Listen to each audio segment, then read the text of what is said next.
Sa ating pagpapatuloy sa pag-aaral ng chapter 2 ng Gospel according to Mark, maaari nating masabi na ang Panginoong Hesus ay madaling makapagsindi ng mitsa para magsimula siya ng pakikipagbanggaan with the religious leaders ng kanyang panahon. Nang siya ay maging visible sa publiko at magpasimula ng kanyang ministeryo sa sangkatauhan, particularly sa kanyang mga kababayan, hanggang sa pagbabalik niya sa langit, Jesus ay naging aktibo sa pakikipagsalungatan sa mga paniniwala, pagtuturo ng mga religious teachers tungkol sa mga kautusan sa lumang tipan at mga tradisyon na kanilang pinasimulaan at mahigpit na pinag-uutos na tuparin ng kanilang mga kababayang Hudyo. Sa pasimula pa lamang ng chapter 2 ng Gospel ni Mark, ay makalawang beses agad na nagkaroon ng pagsasalungatan si Jesus laban sa mga religious teachers, kasama na din ang mga Fariseo at mga Eskriba. Ang unang pangyayari ay nang publicly pinatawad ni Jesus ang kasalanan ng paralitiko, chapter 2 verse 5.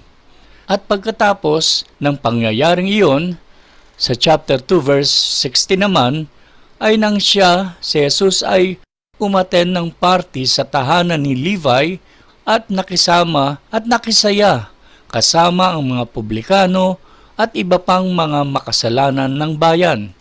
Para sa mga religious leaders, ang dalawang ginawang iyon ni Jesus ay kanyang nilabag ang kautusan ng Diyos.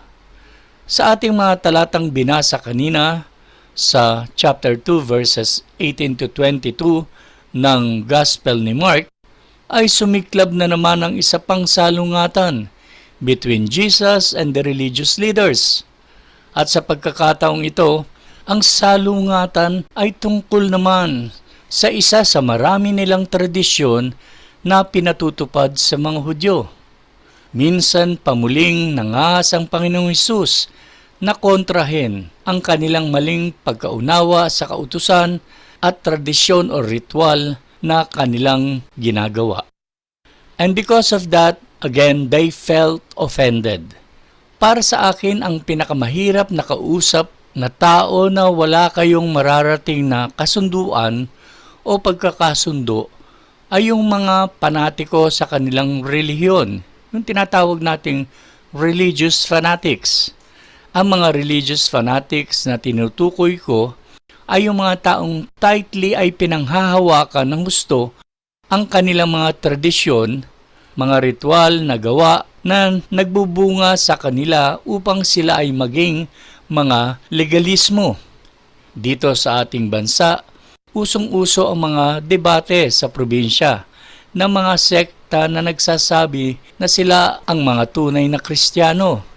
Minsan, ako ay nanood ng isang debate at nauwi ito sa rambulan sa mismong plaza ng bayan. Ito ay nagpapatunay lamang na ang mga relihiyosong mga taong ito ay mabangis pa sa mga demonyo kung magalit, lalo na kung inyong mapapatunayan mula sa Bible na ang kanilang bagay na pinaniniwalaan at tinuturo ay labag sa sinasabi ng Diyos. Ganitong mga uri ng religious people ang kaharap ni Jesus sa mga pagkakataong iyon. Ayon sa ating binasang teksto, Jesus was facing criticism from a group of people who are very religious but do not know God. They know the rules, the rituals, but they don't know the life-changing power of a personal relationship with God. 2 Timothy 3:5. Sila ay may anyo ng pagkamakadiyos, ngunit pinagkakaila ang kapangyarihan nito. Iwasan mo ang mga taong ito. Sa Titus 1:16, ganito naman ang sinasabi. Sinasabi nilang kilala nila ang Diyos, ngunit siya ay pinagkakaila nila sa pamamagitan ng kanilang mga gawa. Sila ay kasuklam-suklam, masuwayin at hindi makagagawa ng anumang mabuti. Napag-aralan natin noong una ang salungatan ni Jesus at ng mga religious leaders tungkol sa kapangyarihan ni Jesus na magpatawad ng kasalanan. At last Sunday, ang salungatan sa pakikitungo ni Jesus sa mga makasalanan. Sa ating teksto naman ngayon ay ating makikita ang salungatan ni Jesus with the religious leaders about fasting o pag-aayuno. Kadalasan, ang mga tao, pati na rin ang mga ibang mga nag-aangkin na sila ay mga Kristiyano, ay naniniwala na sa pagsunod nila sa mga ritual na bagay na nagmula sa tradisyon ng mahabang panahon ng kasaysayang Kristyanismo o maging ang tinatawag nating mga sakramento na ating pinanghahawakan at mahigpit na sinusunod ay makapagdadala sa kanila sa maayos na katatayuan sa harapan ng Diyos. Or in other words, by obeying rituals and sacraments, some believe they will earn God's favor. For instance, some people believe that baptism can save the soul.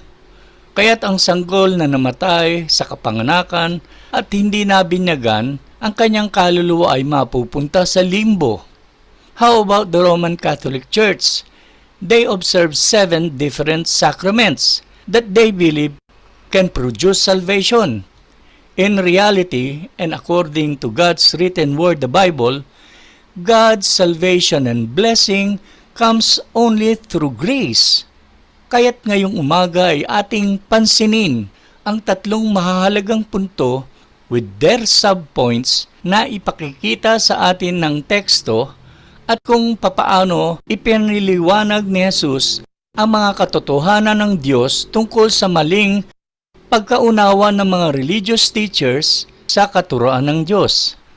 Ang unang mahalagang punto o the first important point ay makikita natin sa verse 18. Si Jesus at ang pagpuna sa Kanya. Verse 18. Ang mga alagad ni Juan at yaong sa mga Fariseo ay nag-aayuno. At sila na binabanggit sa talatang ito ay yung mga religious teachers na nagmamatyag sa bawat kilos at pagtuturo ni Jesus. At nang sila ay lumapit kay Jesus, ay kanilang sinabi sa Kanya, bakit nag-aayuno ang mga alagad ni Juan at yaong sa mga Fariseo? Ngunit ang mga alagad mo ay hindi nag-aayuno. Sa verse na ito, makikita natin ang ritual. Sinasabi sa atin ng verse na ang mga Fariseo at mga alagad ni Juan Bautista ay kilala sa kanilang pag-aayuno at ito ay naging mahigpit na bahagi ng kanilang buhay. Ang ibig sabihin ng fasting ay a time of self-denial. Sa panahon ng fasting, ang makalamang naisin ay itinatanggi at ang buong atensyon ng kaisipan at kalooban ng isang nag-aayuno ay sinisikap na mapalapit ng lubos sa presensya ng Diyos. Sa Old Testament, sa aklat ng Leviticus chapter 16 verses 29 to 31, ganito ang ating mababasa. Ito naman ang mga tuntunin dapat gawin ng mga katutubong Israelita at ng mga dayuhang naninirahang kasama nila. At ito'y dapat sundin magpakailanman. Sa 10 araw ng 7 buwan, dapat silang mag-ayuno at huwag magtrabaho, katulad ng araw ng pamamahinga. Sapagkat sa araw na iyon, gagawin ang seremonya ng pagtubos sa kanilang mga kasalanan para sila'y maging malinis sa presensya ng Panginoon. Sa talatang ito, maliwanag na ang pag-aayuno ay bahagi ng ceremonial law. Ang ceremonial law ay ang paglalarawan ng gagawing pagliligtas at paglilinis ni Jesus sa kasalanan ng kanyang mga tao o yaong mga taong mananampalataya sa Kanya. Paglilinaw lamang sa lahat, tayong mga Kristiyano ay hindi sakop ng ceremonial law, pagkat ito ay binigay para lamang sa mga Hudyo.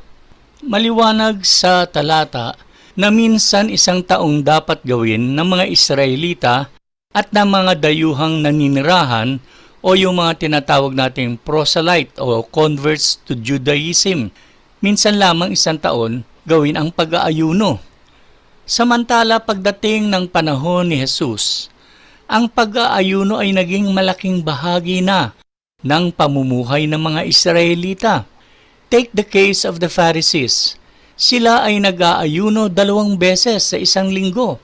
Sa Luke chapter 18 verse 12, wika ng Fariseo, 2 beses ako nag-aayuno sa isang linggo at nagbibigay ako ng 10 ng lahat ng kinikita ko. Pagmamalaki ng Fariseo sa kanyang pananalangin. Oo nga, sila ay nag-aayuno, ngunit hindi tama ang kanilang puso at saloobin sa paglapit sa Diyos. Nag-aayuno sila sa pagtatangkang magkaroon sila ng pogi points sa Diyos at ma-impress sa mga tao. Sila ay mag-aayuno sa loob ng 12 oras at pagkatapos ay magiging matakaw o magiging gluton sa sandaling matapos ang pag-aayuno. Eat all you can na. Naniniwala ang mga Fariseo na makikita ng Diyos ang kanilang pagtatanggi sa pagnanasang kumain at pagpapalain sila sa kanilang pagsasakripisyo. Ginagawa rin nila ang lahat ng kanilang makakaya upang matiyak na alam ng iba na sila ay nag-aayuno. Matthew 6:16.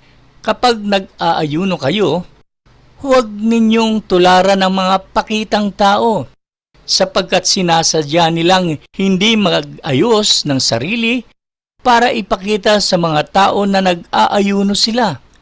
Ang gagawin ng mga taong ito ay puputiin nila ang kanilang mga muka. Gumagamit sila ng isang uri ng pulbo upang magmukhang namumutla sila upang palabisin na kulang sa sustansya ang kanilang mga katawan. Maglalagay ng abo sa kanilang mga ulo. Magsusuot ng kanilang mga lumang damit. Iiwasan nilang maligo. At sinusubukan nilang magmukhang malungkot hanggat maaari. Nais nilang malaman ng lahat kung ano ang kanilang ginagawa. Hindi lamang ang mga relihiyosong Hudyo ang nagsasagawa ng pag-aayuno. Inutusan din nila ang iba na gawin din ito. Inaasahan nila na ang karaniwang tao ay susunod sa kanilang pangunguna at mabilis na tularan sila. Itinaas ng mga lalaking ito ang tradisyon na kanilang sinimulaan hanggang sa magkaroon ito ng awtoridad na katulad ng kautusan na nagmula sa Diyos. Sa verse 18 pa rin, makikita natin ang pagsaway. Si Jesus at ang kanyang mga disipulo ay nagsasaya sa party sa bahay ni Mateo. Posibleng ang salo-salong ito ay ginanap ng Lunes o Huwebes, isa sa mga araw ng pag-aayuno ng mga Hudyo. Kaya't nagalit ng lubha ang mga Fariseo, pati na rin ang mga alagad ni Juan Bautista. Alalahanin natin na ang kanilang pinuno ay naaresto at posibleng patay na sa panahong iyon. Nababalot ng lungkot sila sa pagkawala ni Juan sa kanilang piling at nababahala sila na hindi rin nagpapakita ng kalungkutan si Jesus sa pagkakaaresto ni Juan na kanyang pinsan. Narito ang kanilang problema. Hindi sumasayaw si Jesus sa kanilang tugtugin. Napagpasyahan ng mga lalaking ito kung ano ang dapat at di dapat na behavior ng isang makadiyos na tao. Si Jesus ay tumanggi na pahintulutan ang kanyang sarili na maipit sa kanilang relihiyosong paniniwala. Tumanggi siyang pahintulutan ang mga walang kapangyarihang ritual ang maging focus ng kanyang buhay at ministeryo, pati na rin ang buhay ng kanyang mga tagasunod. Hindi masamang bagay ang pag-aayuno o anumang mga religious activities na ating ginagawa. Ang panganib ay kapag ang mga religious activities ay nawala na ng buhay o ng malalim na kahulugan at naging parang isang routine gawain na lamang. Naaagaw ng ritual na gawain ang focus ng tunay na pagsamba sa Diyos. Ito rin ay nakapaglilihis sa tao upang hindi niya lubos maunawaan ang ginawang pagliligtas ng Diyos. Kung magkagayon, ang kanyang pagtitiwalaan ay ang kanyang pagganap sa mga alituntuning pangrelihiyon upang siya ay maligtas o maging katanggap-tanggap sa Diyos. Rituals can also keep the believer from experiencing genuine communion with God. Maraming ginagawang bagay ang mga tao na ritual na alam nating labag at hindi pinag-uutos sa banal na salita ng Diyos. Ibig sabihin, unbiblical.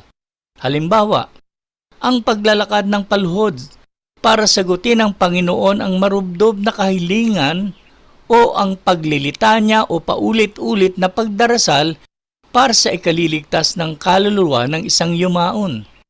But even things like praying, singing, going to church, and reading the Bible can become nothing more than lifeless routines if the focus is on the ritual and not on the Lord. Ang ikalawang important point sa ating text ay sa mga talatang 19 to 20, ang tugon ni Jesus. Sa mga talatang ito, ilang bagay ang ating mapapansin. Una, ang paliwanag, verse 19. At sinabi ni Jesus sa kanila, makapag-aayuno ba ang mga panauhin ng lalaking ikakasal habang siya ay kasama nila? Hindi sila makapag-aayuno habang kasama nila ang lalaking ikakasal. Tumugon si Jesus sa kanilang pagpuna sa pamamagitan ng pagkwento tungkol sa kasal. Ang mga kasalan noong mga panahong iyon ay hindi katulad ngayon. Ngayon, sa sandaling matapos ang kasal at reception, ang bagong kasal ay magtutungo na sa kanilang honeymoon. Noong panahon ni Jesus, iba ang kanilang practice. Sa sandaling natapos ang kasal, ang bagong kasal ay nagho-host sa kanilang mga pamilya at mga kaibigan sa isang linggo ng pagdiriwang. 7 araw silang magpipista at tratratuhin ang bagong kasal na parang hari at reyna. Mahirap ang buhay sa dakong iyon dahil ang lugar ay disyerto. Nagtatrabaho ang mga tao mula pagsikat ng araw hanggang paglubog ng araw para lamang mabuhay sa araw-araw. Kaya't pag ang magkasintahan ay nagpakasal, ang mag-asawa ay itinuturing na parang royalty sa loob ng isang linggo. Iyon ang pinakamagandang linggo ng kanilang buhay at lubos nilang ikinasisiya ito. Sinabi ni Jesus sa kanyang mga kritiko na ang kanyang presensya sa kanyang mga alagad ay tulad ng kalagayan ng bagong kasal. Hindi ito panahon para sa pagluluksa, pagtatanggi sa sarili o pag-aayuno at kalungkutan. Ito ay panahon ng pagdiriwa at kagalakan. Hindi layo ng Panginoon na sa panahong kasama niya ang kanyang mga alagad ay maging panahon ng kalungkutan, pagdadalamhati at pag-aayuno. Nais iparanas ni Jesus sa kanyang mga alagad ang kasiyahan at kagalakan habang siya ay kanila pang kapiling. May ilang bagay tayong matututuhan sa verse na ito. Una, ang mga Hudyo ay naging abala sa pagsunod sa kanilang ritual at tradisyon, kaya't namis nila ang isang pinagpalang sandali. Kung kanilang kilala lamang si Jesus, ay kanilang isasang tabi ang kanilang pag-aayuno at sila ay nakisama sa pagdiriwa at kasiyahan na nagaganap. Tayo din mga mananampalataya ay maaaring guilty sa bagay na ito. Maaaring sa panahon ng ating online na pagpupulong sa pagsamba at pag-aaral ng salita ng Diyos, ay hahayaan natin na tayo ay madistract ng mga bagay. Halimbawa, may nag-text o nag-ring ang cellphone. Nawala na ang kamalaya natin na sa panahong ganito ay kasama natin ang Panginoong Hesus. Matthew 18:20. Ito ay sapagkat kung saan ang 2 o 3 ay nagkakatipon sa aking pangalan, naroroon ako sa kanilang kalagitnaan. Kaya may advice sa inyo. Off ninyo ang inyong mga gadgets and mag-concentrate sa pakikipagtagpo sa Panginoon, pagkat maaari kayong malampasan ng inihandang pagpapala sa inyo ni Jesus kung kayo ay hindi attentive sa kanyang pagkilos sa ating kalagitnaan. Ikalawa, ang pag-aayuno ng mga relihiyosong Hudyo ay hindi ikinalulugod ng Diyos. Alam ni Jesus na ang mga religious Jews ay hindi naman talaga siya hinahanap o ninanais. Alam ni Jesus na sila ay patuloy lamang sa pagkukunwari na makadiyos at patuloy pa rin namumuhay sa kanilang mga kasalanan. In short, ang kanilang pagsunod sa kanilang mga ritual ay pagpapakitang tao lamang. Singing hymns and gospel songs of worship, going to church, preaching, teaching, at marami pa, can all become hypocritical if they are not done out of a genuine desire to worship and glorify the Lord. And in verse 20, isang inaasahang bagay. Verse 20, subalit darating ang mga araw na aalisin siya sa kanila at sila ay mag-aayuno sa mga araw na iyon. Nilinaw ni Jesus sa kanyang mga tagapakinig na darating araw na siya, ang nobyo, ay kukunin.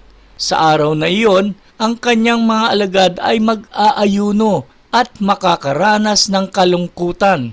Ito ay tumutukoy sa pagpako kay Jesus sa krus na magiging isang madilim at kakilakilabot na araw na magiging sanhi ng kanyang mga tagasunod na magdalamhati at mag-ayuno.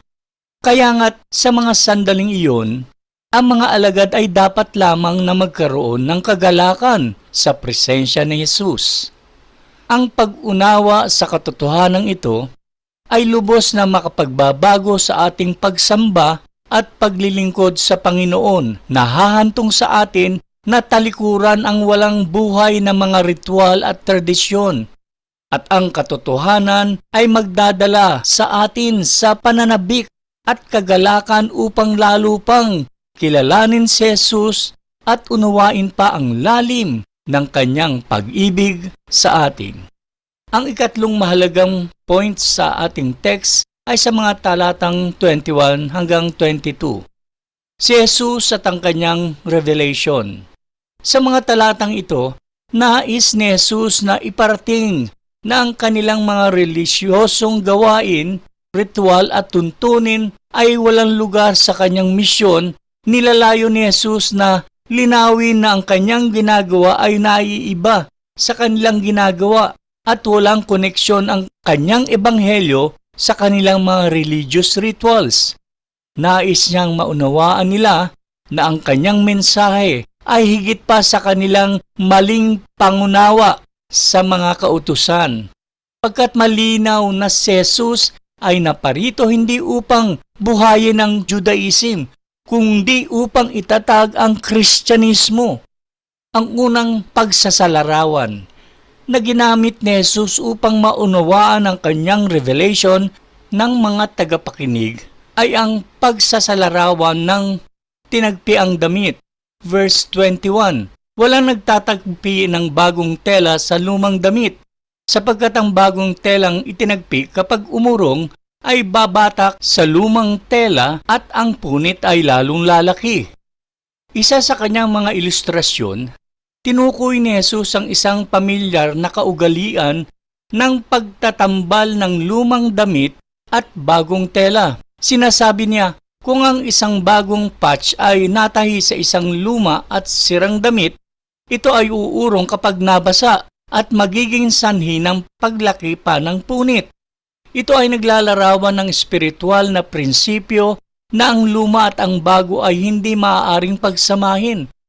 Ang Judaismo, kasama ang mga panlabas na ritual at tuntunin nito, ay hindi dapat pagsamahin ng Kristyanismo na nagbibigay diin sa isang panloob na kaugnayan sa Diyos. Si Jesus ay hindi naparito upang pagsamahin ang kanyang mga turo sa mga turo ng kautusan at mga tradisyon ng mga religious Jews. Siya ay naparito upang tuparin ang kautusan at palayain ang kanyang mga tao mula sa pasanin ng mga alituntunin at ritual na gawa ng tao. Matthew 5:17. Huwag ninyong isiping naparito ako upang sirain ang kautusan o ang mga propeta.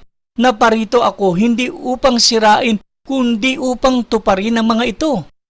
Kaya nga't si Jesus ang tumupad ng kautusan ng Diyos na hindi natin magawa. Nang panahon nila Apostol Pablo, mayroong mga Hudyo na nagsasabing sila ay mga mananampalataya kay Kristo, ngunit sinisikap na pasunurin ang mga mananampalatayang Hintil sa mga kaugalian ng mga Hudyo. Tinatawag sila ng mga Judaizers. Tinuturo nila na hindi sapat ang salvation by faith in Christ alone. Kailangan pang dumaan ang mga Hintil na Kristiyano sa pagtutuli at iba pang mga ceremonial laws. Malinaw na tinuturo ng Bible na ang kaligtasan ay sa pamamagitan lamang ng pananampalataya at hindi sa pagsunod sa kautusan at mga ritual na gawa. Galatians 2:16. Alam natin na ang isang tao ay hindi pinapaging matuwid sa pamamagitan ng gawa ng kautusan, kundi sa pamamagitan ng pananampalataya kay Kristo Jesus. Ang paglalarawan ng lalagyan ng alak, verse 22.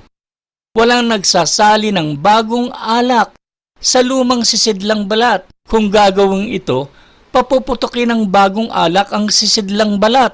Masisira ang balat at matatapon ang alak.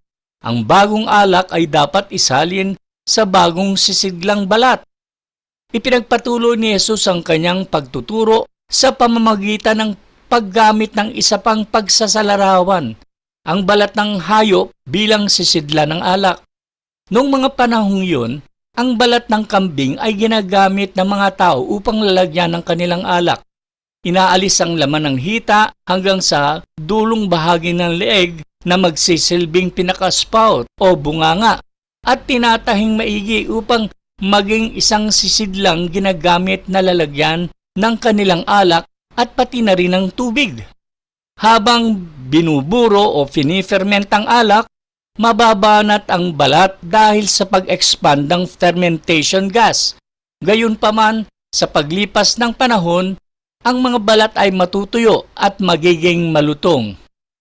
Kung ang bagong alak ay binuhos sa isang lumang balat ng alak na matigas na, ang balat ay sasabog dahil hindi ito makakaunat upang ma-accommodate ang pag-expand ng fermentation gas. Parehong masasayang ang alak at ang balat na sisidlang. Ang espiritual na prinsipyo dito ay ang Judaismo kasama ang mga ritual at tuntunin nito ay hindi naglalaman ng ministeryo at mensahe ni Jesus. Hindi siya naparito upang ibuhos ang kanyang bagong alak, ang banal na espiritu, sa mga pusong nakatuon sa pagpapanatili ng mga tradisyong gawa ng tao. Sa halip, dumating si Jesus upang bigyan ng bagong buhay ang mga makasalanan at baguhin sila. Ang mga naligtas lamang sa pamamagitan ng biyaya at ipinanganak na muli ang handang tumanggap ng kapuspusan ng Espiritu ng Diyos. Sila ang naging angkop na mga sisidlan para sa kanyang gawain. At yan ang nais ni Jesus na gawin sa ating buhay. Ang mga ritual na gawain, gayon din ang mga tradisyon na kinamulatan ng mga tao ay kailanman hindi makapagbabago sa makasalanang likas ng sangkatauhan. Kung si Jesus ay magiging bahagi ng ating buhay, He will create a new life within. The new life He places in you begins to work its way out of you. Kung magkagayon, di magtatagal, ang ginagawa ni Jesus sa puso ay makikita sa panlabas. Mababago ang pagkilos at pag-uugali at makikita na siya nga ay isang tunay na bagong nilalang. Wawasakin ni Jesus ang lumang sisidlan ng inyong pagkatao at bubulwak sa inyong mga puso ang bagong pagkatao na bigay ng Diyos. Kayo ay magiging bagong sisidlang na nilikha para sa kaluwalhatian ng Diyos. 2 Corinthians 5:16. Kaya nga, kung ang sino man ay na kay Kristo, siya ay bago nang nilalang. Ang mga dating bagay ay lumipas na. Narito, ang lahat ng bagay ay naging bago. Matthew 5:16. Sa ganitong paraan, pagliwanagin ninyo ang inyong ilawan sa harap ng mga tao upang makita nila ang inyong mabubuting gawa. Sa gayon ay luluwalhatiin nila ang inyong Ama na nasa langit. Tunay, si Jesus ay dumating and take residence in our hearts in the person of the Holy Spirit upang tayo ay magkaroon ng kakayahang ipamuhay ang buhay na nakapagbibigay kaluguran sa Diyos.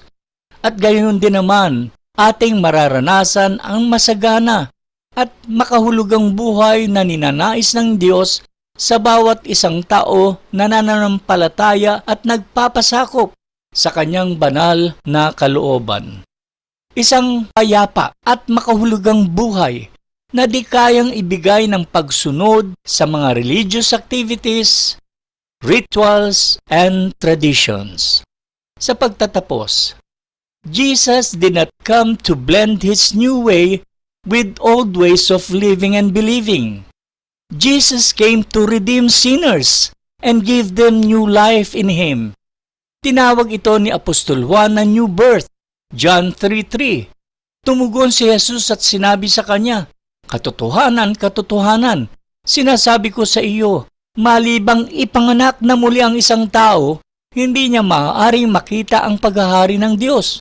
Verse 7, "Huwag kang magtaka sa sinabi ko sa iyo.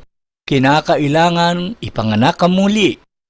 Marami ang nagtatakpi ng pananampalataya kay Jesus sa lumang damit ng kanilang buhay. Hindi ito uubra. Hindi dumating si Jesus sa buhay mo para lamang i-remodel ang iyong lumang buhay. Nais niyang gawin kang bagong nilalang. You cannot mix Jesus and your old way of living to be saved. You have to come to Jesus and completely forsake the rest. When you do, you will discover that He has the power to transform you from what you are into what you could never have imagined. Pagpalain muli ng Diyos ang mga katotohanan na ating napag-aralan sa umagang ito. Ito muli ang inyong lingkod at tagapagturo, Brother Ed Tolosa. Ang pagpapala ng Diyos ay sumaating lahat ngayon at magpakailan paman.